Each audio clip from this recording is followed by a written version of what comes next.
আজ আলোচনা করব অভিজ্ঞ কে আর অভিজ্ঞতা কি।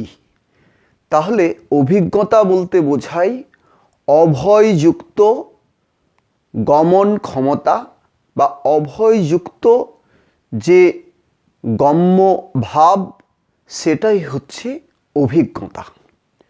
তাহলে জ্ঞান, অভয়যুক্ত জ্ঞান ও তার যে গম্য রূপ বা গম্য ভাব। তাহলে জ্ঞান হচ্ছে আমাদের পদার্থ, বিষয়। তাহলে বিষয় বস্তুটাকেই বলা হচ্ছে জ্ঞান, এবং সেখানে যখন যুক্ত হওয়া যায় বা গম্য শব্দের অর্থ হচ্ছে গতিশীল ভাব।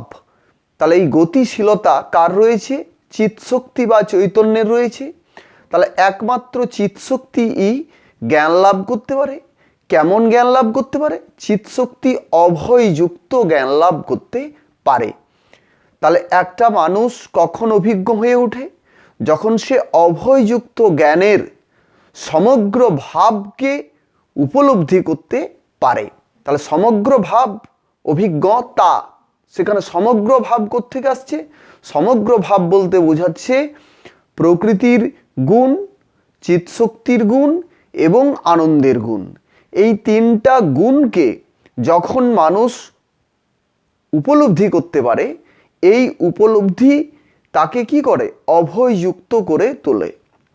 অভয়যুক্ত মানে এরপর তার কোনো আর ভয় থাকে না। তার ব্যাধির ভয় কমে যায়। তার নিজের সম্পর্কে যে ধারণা বা আত্মসংশয়, সেটা দূরীভূত হয় এবং সংঘর্ষ বা আত্মীয় সংঘর্ষ সম্পর্কে তার আর কোনো সন্দেহ থাকছে না। মানে সংঘর্ষ কারো সঙ্গে করা যাচ্ছে না, সেটা সে বুঝতে পারবে। তার আত্মীয় ভাব প্রকাশিত হবে এবং সংশয় থাকবে না। তখনই সে আনন্দে যুক্ত হতে পারবে। তাহলে আনন্দের যে গতি, সেখানেও সে কি করবে? সেই গতি সে লাভ করতে পারবে। তাই মানুষ যখনই অভিজ্ঞ হয়ে ওঠে, তখন তার যে জ্ঞান আসে সেটাই হচ্ছে অভয়যুক্ত জ্ঞান।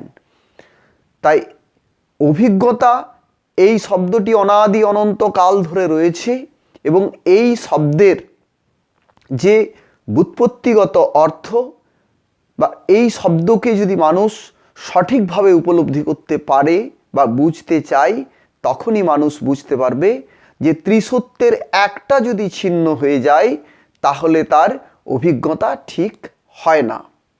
তাই প্রাকৃত শক্তি থাকবে, চিৎশক্তি থাকবে এবং নিয়ন্ত্রণ শক্তি থাকবে।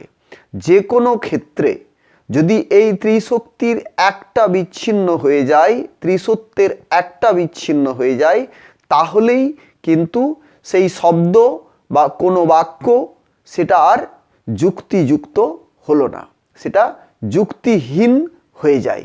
তাই আমাদের প্রতিটি শব্দ সঠিকভাবে আমাদেরকে বুঝতে হবে, তবেই আমরা একটা বাক্যের সার অংশ খুঁজে পাবো।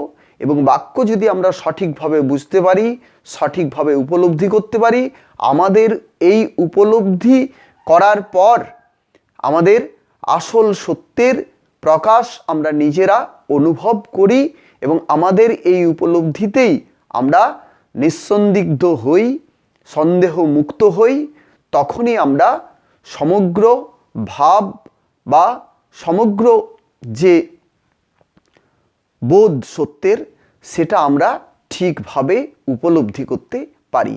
যতক্ষণ না পর্যন্ত আমরা সঠিক দিশা, সঠিক ধারণা, সঠিক নির্দেশ, সঠিক গতি উপলব্ধি করতে না পারছি, ততক্ষণ পর্যন্ত আমাদের মধ্যে বিভ্রম থাকবেই, সংশয় থাকবে। এই সংশয়, এই বিভ্রম থেকেই যত অসুবিধা তৈরি হচ্ছে। তাহলে আমরা প্রতিটি ক্ষেত্রে সঠিকভাবে, সঠিক স্থানে, সঠিক গুণে গিয়ে আমরা পৌঁছাবো এবং পৌঁছে সেখানেই আমরা খুঁজে পাবো সার বত্তাকে, সার সত্তাকে। তাই আমাদের বোঝার ক্ষেত্রে আমাদেরকে শুরুর দিকে অত্যন্ত সতর্ক এবং সাবধান থাকতে হবে এবং সঠিক গুণমান পর্যন্ত আমরা পৌঁছতে পারছি কি না, এই ব্যাপারে আমাদেরকে দৃষ্টি দিতে হবে। আমরা যদি গুণ লাভ করতে পারি তাহলেই আমরা সমস্ত সত্যকে উপলব্ধি করতে পারবো। কারণ গুণ ছাড়া সত্যের সমাপ্তি বা সত্যের সিদ্ধতা বা সত্যের যে সিদ্ধি সেটা সম্ভব হয় না। গুণেই সত্যের সিদ্ধি রয়েছে। তাই আমাদের গুণ ছাড়া কখনোই সঠিক প্রমাণ হয় না। মানে পূর্ণ মান তখনই অর্জন হয় যখন সেটা গুণে যুক্ত হয়। তাই আমাদেরকে এইভাবেই সমস্ত জ্ঞান, সমস্ত বোধ, সমস্ত উপলব্ধিকে সম্পূর্ণ করতে হবে। আমরা যদি এইভাবে বুঝতে চাই, এইভাবে বোঝার চেষ্টা করি, তাহলে আমরা অতি সহজেই আমরা জ্ঞানমুখী হব। আমাদের অভিজ্ঞতা, আমাদের অভিজ্ঞ যে হওয়ার ক্ষমতা সেটা আমরা উপলব্ধি করতে পারবো এবং সেই অনুযায়ী আমরা কাজ করব।